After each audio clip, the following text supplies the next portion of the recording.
which is unbelievable. Gusts at 185, so a strong Category 5 hurricane as it approaches the Leeward Islands. That is an absolutely devastating and catastrophic hurricane for these islands. Hurricane warnings have been issued, and hopefully their plans are in place because a Category 5, that is pretty impressive. As Floridians prepare for the storm, many areas in the Caribbean are getting ready for a direct hit. Here's a look at Irma from space. Emergency officials say the storm could bring up to 10 inches of rain and 23-foot waves.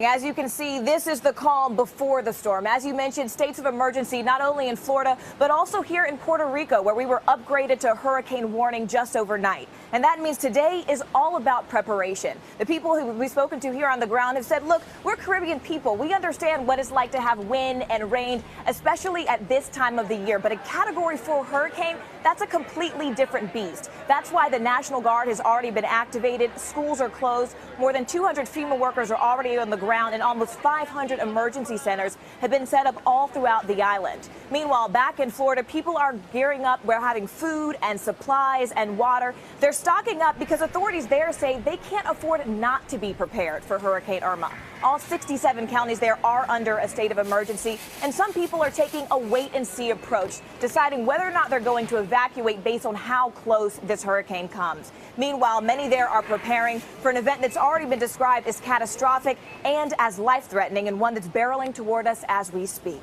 And the National Hurricane Center is saying we're going to have a Category 5 for maybe a day or two. So watching this, the northern Leeward Islands, you're in trouble right now, unfortunately. We are dealing with a very strong, potentially dangerous storm moving your way. Then we watch Puerto Rico, Hispaniola, the Bahamas, Cuba, and there's the center of the storm. But I don't want people to pay attention to the center because there is the potential 5 days out that this moves south of that center or north of that center. But certainly right now, Florida Keys, South Florida, making your preparations now. Very warm water ahead of the storm. That's why the potential is there for it to maintain its Category 5 status for the next 24 to 48 hours. There's the computer models. Very good agreement until Friday. And then we start to see the trough that will potentially influence the storm coming from the north. And then we think making a right-hand turn. But again, we got to watch this because anything can happen 5 days out. I know Florida, you're in the crosshairs here. Gulf of Mexico, though, you need to be prepared. East Coast also needs to be prepared. One thing is for certain, Julie, this is a very dangerous storm that could potentially be deadly. So we need to make our preparations now. Florida's governor declared a state of emergency ahead of a potential impact. The storm could strike islands in the eastern Caribbean tonight before heading toward Puerto Rico and the Bahamas. Forecasters say Irma could turn north this weekend, heading for Florida or the Carolinas. Manuel Bojorquez is in Miami with the latest there. Manuel, good morning to you. Good morning. I'm standing in the Brickell neighborhood near downtown Miami. And during a storm last month, this area flooded after heavy rains. In fact, this is what it looked like here on August 1st. As Hurricane Irma may have its sights set on the U.S., people in Florida are preparing for the worst. People in South Florida are emptying store shelves, filling grocery carts, and packing their cars with water. It's not good for you. It's not good for the stress. You have to do it early as you can. Monday, hurricane hunters flew through the storm for the first time as it gained strength in the Atlantic. We'll know more as the week progresses what kind of a threat it really poses to Miami-Dade County. Carlos Jimenez, the mayor of flood-prone Miami-Dade County, is watching Hurricane Irma closely. The storm surge is really the thing that kills the most people, so that's what really we're worried about. Storm surge is when the sea level rises during intense storms, pushing water ashore, leading to flooding. A recent study found Florida has 2.7 million properties at risk, the most in the U.S.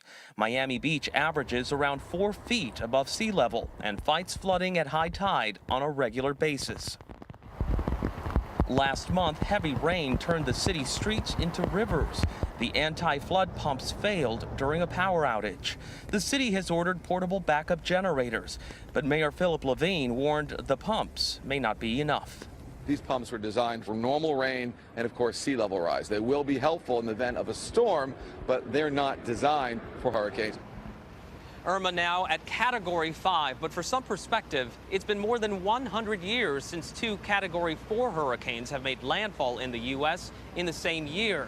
And with Harvey fresh on everyone's minds, the concern here in Miami and throughout South Florida is that if Irma makes landfall, it could also be disastrous. Good afternoon. It's Tuesday, September 5th. Big news coming at you from Irma. You may have already heard it has been upgraded to a major Category 5 hurricane. Sustained winds right now, 180 miles per hour with gusts up to 220. The forecast track has been slightly shifted off to the north and northeast here, staying over open, very warm waters of the Bahamas as it puts its sights on the southern part of Florida. That cone of uncertainty, obviously the model margin of error does grow significantly up to 5 days out. So southern Florida is within that cone of uncertainty as we get towards Sunday morning. Very, very dangerous storm out there right now. Those winds unfathomable. What prompted the upgrade to a Category 5? Well, Hurricane Hunter aircraft have been flying in and out of this storm pretty much constantly within the past 24 hours. They're passing each other on the runways as they're coming in from one mission and taking off for the next. Well, this morning they did a run through and found peak winds or sustained wind speeds of around 186 miles per hour. Big jump from the last time they were out there. This was found in the northeastern quadrant, and that prompted the upgrade there. So I want to tell you about the hurricane quadrants. Which ones are the worst? You cut it into 4 slices, quadrants, and you look at the northeastern side is always going to be the strongest. Why? You have to factor in the storm momentum or the storm direction.